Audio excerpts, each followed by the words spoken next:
நம்ம தென்னந்தோப்புல என்ன பண்ணிட்டோம்னு கேட்டிங்கன்னா, 2 தென்னை மரத்துக்கு இடையில ஒரு பாத்தி மாதிரி அதான் ஜேசிபியில் வச்சு 3 அடி ஆழத்துக்கு எடுத்து வச்சுருக்கிறோம். 3 அடி ஆழம் 3 அடி அகலம் வச்சு எடுத்து வச்சுருக்கிறோம். அதில் இது பார்த்திங்கன்னா வெட்டிவேர் போட்டு ஒரு 4 இது வந்திருந்தது. அதில் நம்மளுக்கு சரி இந்த இடத்த இங்கே விட வேண்டாம், வேறு இடத்துக்கு மாற்ற போகிற வெட்டிவேர் சேஃபாக இருக்கட்டுங்கிறதுக்காக ஒரு 2 தூர் மட்டும் எடுத்துட்டோம். அதில் ஒன்றில் பார்த்தீங்கன்னா அவகேடோ வச்சு விட்டாச்சு. அவகேடோ வச்சு அதுக்கு சப்போர்ட்டுக்கு ஒரு கம்பு நட்டி வச்சுருக்குறோம். இந்த எடுத்ததை எங்கே நட்டுறோங்கிறத காட்டுறோம். இதுதான் பார்த்தீங்கன்னா நம்ம எடுத்த வெட்டிவேர்.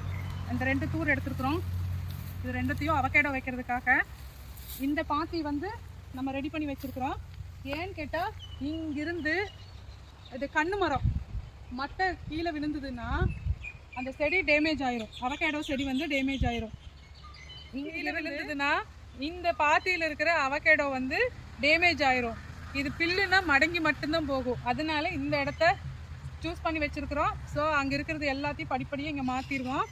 இதில் பார்த்தீங்கன்னா நம்ம அந்த கொடிசியா எக்ஸிபிஷனில் இந்த ஒரே ஒரு இது வச்சோம்னாலே போதும், இவ்வளோ பெருசு ஆயிருக்கு. இந்த ஒரு தூர் வச்சாலே இவ்வளோ பெரிய தூராக நம்மளுக்கு கிடைக்கும்.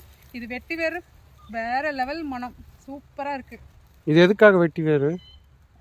குடிக்கலாம், குடி தண்ணீர் ரெடி பண்ணி குடிக்கலாம், குளியல் பொடிக்கு போடலாம், ஃபேஸ் பேக்குக்கு போடலாம், அதுக்கப்புறம் மாலை கட்டுவாங்க, நிறைய யூசஸ் இருக்குது. ஆனால் எனக்கு வெட்டிவேர்னு வேறு தான் ஞாபகம். என்னது வெட்டிவேர் மாலை? வெட்டிவேறு வாசம் வெடலை புள்ள நேசம் அப்படின்னு.